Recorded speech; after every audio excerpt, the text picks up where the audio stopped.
الرحمن الرحیم الحمد للہ رب العالمین الصلاة والسلام علی سید الانبیاء والمرسلین۔ آئیے میرے ساتھ سب سے پہلے درود پاک پڑھ لے۔ اللہم صلی علی سیدنا مولانا محمد بارک وسلم، صلو علیہ صلاۃ وسلام علیک یا رسول اللہ صلی اللہ تعالی علیہ وسلم۔ الحمدللہ آپ میرے ساتھ میں اعلیٰ حضرت سرکار کی خصوصیات پر، سوانح حیات پر جو ویڈیوز آ رہی ہے، آپ میرے ساتھ میں جڑے ہوئے ہیں۔ پارٹ 1 کمپلیٹ کرنے کے بعد پارٹ 2 کی طرف چلتے ہیں۔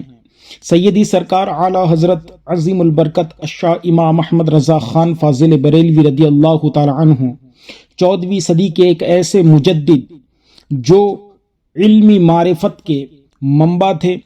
الحمدللہ آج پوری دنیا سنیت آج آپ کے علم سے فیض لیتی ہے۔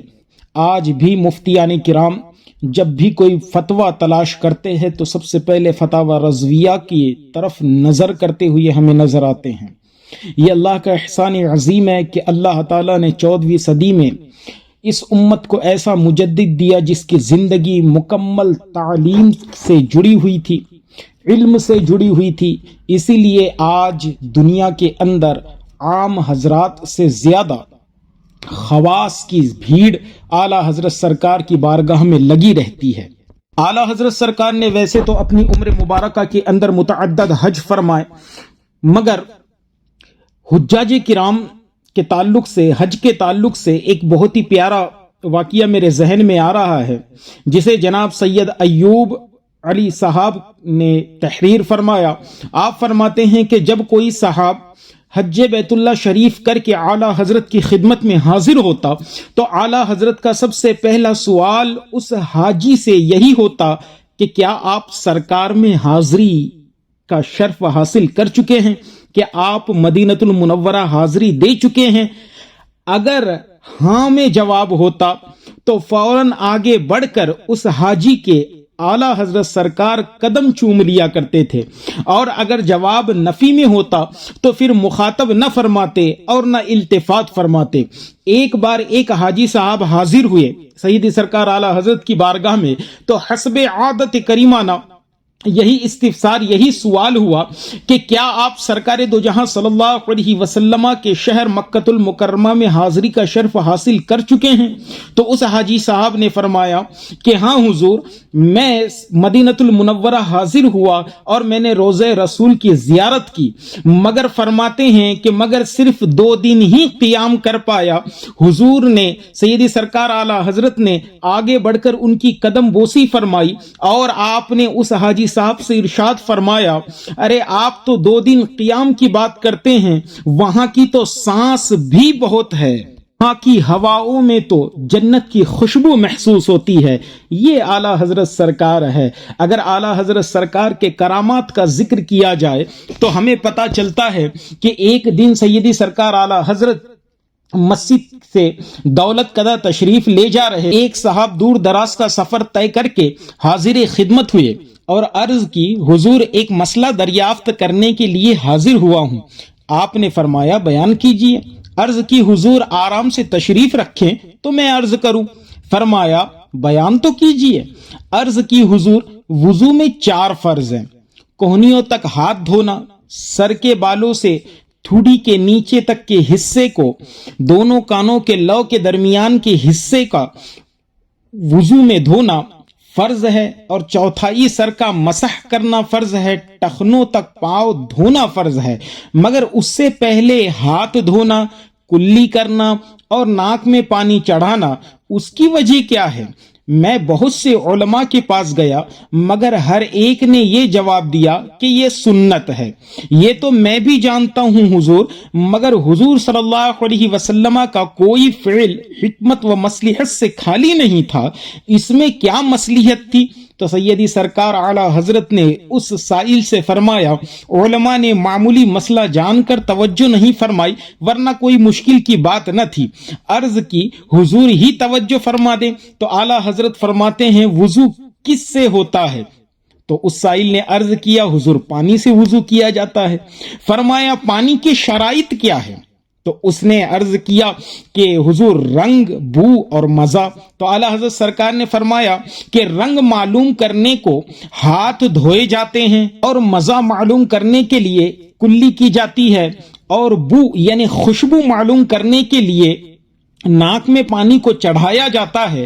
جب معلوم ہو گیا کہ پانی ٹھیک ہے، یعنی پانی کا رنگ، بو اور مزہ صحیح ہے، تب فرائض ادا کر لیے جاتے ہیں. سبحان اللہ، سنتوں کی اتنی پیاری وضاحت سیدی سرکار اعلیٰ حضرت نے فرمائی اور اس سائل کو مطمئن فرمایا. اور یہی کرامات اعلیٰ حضرت ہے. یہ ہے اعلیٰ حضرت کہ جن کی کرامتوں کو دیکھ کر، جن کے جزیات کی وضاحت کو دیکھ کر آج پوری دنیا آپ کو اعلیٰ حضرت کہتی ہے. یہی وہ چیز ہے جو آپ کو دیگر لوگوں سے ممتاز کرتی نظر آتی ہے. آپ کی زندگی اتنی سادگی سے بھری تھی کہ ایک مرتبہ ایسا اتفاق ہوا کہ ایک صاحب کاٹھیا واڑ سے حضور کی شہرت سن کر بریلی تشریف لائے. ظہر کا وقت تھا. اعلیٰ حضرت مسجد میں وضو فرما رہے تھے. سادہ وضع تھی. چوڑی مہری کا پائجامہ پہنا ہوا تھا، ململ کا چھوٹا کرتا تھا، معمولی سی ایک ٹوپی جو سر پر سجی ہوئی تھی. مسجد کی فصیل پر بیٹھ کر مٹی کے لوٹے سے وضو فرما رہے تھے کہ وہ صاحب مسجد میں تشریف لائے اور انہوں نے اعلیٰ حضرت کو دیکھ کر کہا السلام علیکم. تو اعلیٰ حضرت نے جواب دیا وعلیکم السلام. اس کے بعد انہوں نے اعلیٰ حضرت ہی سے دریافت فرمایا اے صاحبزادے، اے نوجوان، میں مولانا احمد رضا خان کی زیارت کو آیا ہوں. تو اعلیٰ حضرت نے فرمایا احمد رضا میں ہی ہوں. انہوں نے کہا کہ میں آپ کو نہیں، میں مولانا احمد رضا خان کو ملنے آیا ہوں.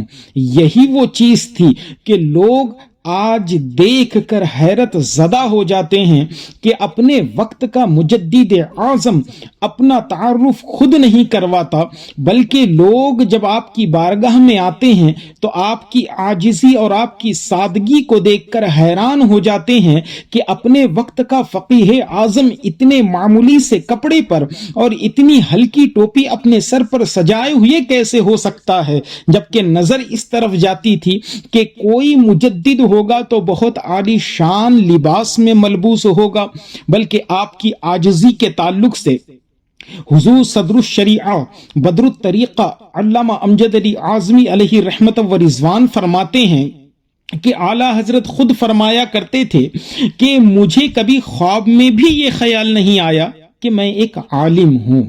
سبحان اللہ. یہ سیدی سرکار اعلیٰ حضرت کی ذات جنہوں نے 8 گھنٹے کے مختصر وقت کے اندر الدولت المکیہ نامی کتاب لکھ کر علماء عرب کو حیرت میں ڈال دیا تھا. ایسی شخصیت کہہ رہی ہے جس کے فتاووں کی جلدوں کی تعداد 12 کے قریب پہنچتی ہے. ہزاروں صفحات پر آپ کے فتاووں کو نقل کیا گیا ہو، اور جامع الاحادیث اور قرآن کا اتنا بہترین ترجمہ کنز الایمان قوم کے ہاتھ میں جنہوں نے دیا، وہ شخصیت کہہ رہی ہے کہ اے صدر الشریعہ، مجھے کبھی خواب میں بھی یہ خیال نہیں آیا کہ میں ایک عالم ہوں. اس کے علم کا شہرہ مشرق سے مغرب تک اور شمال سے جنوب تک تھا. ایک ایسی شخصیت جو اپنے عاجزی کے، سادگی کے تعلق سے علماء بیان فرماتے ہیں کہ اعلیٰ حضرت سرکار اپنے آپ کو عالم بھی تصور نہ فرمایا کرتے تھے، بلکہ آپ کی علمی جھلک کو یہاں پر میں بیان کروں کہ آپ کی ایک علمی جھلک کو یہاں پر ذکر کروں گا. فتاوی رضویہ شریف جو 12 جلدوں پر ہے اور کئی ہزار صفحات پر مشتمل ہے، تو وہی فتاوی رضویہ کا خطبہ جس کی خصوصیت یہ ہے کہ اس میں اللہ عز و جل اور رسول کائنات صلی اللہ علیہ وسلم کی تعریف اس انداز میں پیش کی گئی ہے کہ ائمہ اربعہ، دیگر فقہا اور علم فقہ کی 90 کتب کے نام اس کے ضمن میں آ گئے ہیں. یہ وہی خطبہ ہے جس کے بارے میں علماء نے ارشاد فرمایا کہ اگر کوئی اس خطبے کو صحیح پڑھ لے تو ہم اسے عالم ماننے کے لیے تیار ہے. سبحان اللہ. فتاوی رضویہ شریف کا یہ جو خطبہ ہے، علماء جانتے ہیں کہ جس میں 90 سے زیادہ 90 علم فقہ کی کتابوں کے نام ایسے درج ہے گویا کہ ایسا محسوس ہوتا ہے اس خطبے کو پڑھنے کے بعد کہ کسی نے سمندر میں سے اعلیٰ قسم کے جواہرات چن کر لائے ہو، اعلیٰ قسم کے موتی چن کر لائے ہو۔ اعلیٰ حضرت کے علم کا دائرہ اتنا بلند تھا کہ علماء تحریر فرماتے ہیں کہ اعلیٰ حضرت کے علوم کی تعداد جو ہے 55 سے زائد ہے۔ سبحان اللہ۔ اور یہی وہ کمال تھا جو اعلیٰ حضرت کو سارے حضرات سے اعلیٰ بناتا ہے۔ 55 علوم میں اعلیٰ حضرت نے 1000 سے زیادہ کتب تحریر فرمائی۔ جب بھی کوئی سائل سرکار اعلیٰ حضرت کی بارگاہ میں حاضر ہوتا اور وہ سوال کرتا تو اعلیٰ حضرت اس کے جزیات کو بھی بیان فرما دیا کرتے تھے۔ ایک شخص سرکیدی سرکار اعلیٰ حضرت کی بارگاہ میں حاضر ہوا اور عرض کرنے لگا، حضور طلب اور بیعت میں کیا فرق ہے؟ یہ ایک دیکھنے میں چھوٹا سا سوال، مگر سیدی سرکار اعلیٰ حضرت نے کیا وضاحت فرمائی۔ اس نے کہا، حضور طلب اور بیعت میں کیا فرق ہے؟ تو سیدی سرکار اعلیٰ حضرت نے فرمایا کہ طالب ہونے میں صرف طلب فیض ہے اور بیعت کے معنی پورے طور سے بک جانے کے ہے۔ بیعت اس شخص سے کرنا چاہیے جس میں یہ 4 باتیں ہوں، ورنہ بیعت جائز نہ ہوگی۔ اعلیٰ حضرت عظیم البرکت نے پیر کامل کے لیے اپنے پیر کے اندر ان 4 چیزوں کی تلقین فرمائی کہ پیر ایسا ہو جو سنی صحیح العقیدہ ہو، اور پیر کم از کم اتنا علم ضرور رکھتا ہو کہ بلا کسی کی مدد کے اپنی ضرورت کے مسائل کتاب سے خود نکال سکتا ہو۔ اس کا سلسلہ یعنی پیر کا سلسلہ حضور اقدس صلی اللہ علیہ وسلم تک متصل ہو، کہیں پر بھی منقطع نہ ہو، ٹوٹا ہوا نہ ہو، سیدھا اس کا سلسلہ سرکار دو جہاں صلی اللہ علیہ وسلم سے جا ملتا ہو۔ اور فرمایا کہ پیر کے لیے سب سے ضروری یہ ہے کہ وہ فاسق معلن نہ ہو، یعنی ایسا فاسق نہ ہو جو اعلانیہ گناہ کرتا ہو۔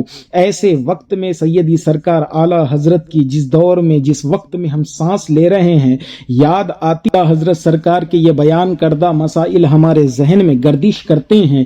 یہ وہ آفتاب تھا جو 14ویں صدی کے آسمان پر طلوع ہوا تھا، جس نے دنیا کو الدولت المکیہ جیسی کتاب دی، جس نے دنیا کو فتاوی رضویہ دی، جس نے دنیا کو کنز ایمان دیا۔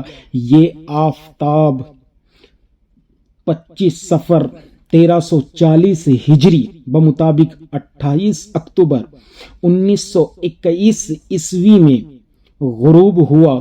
انا للہ و انا الیہ راجعون۔ الحمدللہ اعلیٰ حضرت سرکار کی زندگی کو جتنا ہم بیان کر سکتے تھے اتنا ہم نے الحمدللہ بیان کیا، اور جو حضرات ابھی ہم سے جوائن ہوئے ہیں میں ان سے گزارش کروں گا کہ وہ مسلسل طریقے سے جوائن رہے، کیونکہ آج کے دور میں صحیح علم کا حاصل ہونا بہت زیادہ ضروری ہے۔ وما علینا الا البلاغ وآخر الدعوانا ان الحمدللہ رب العالمین۔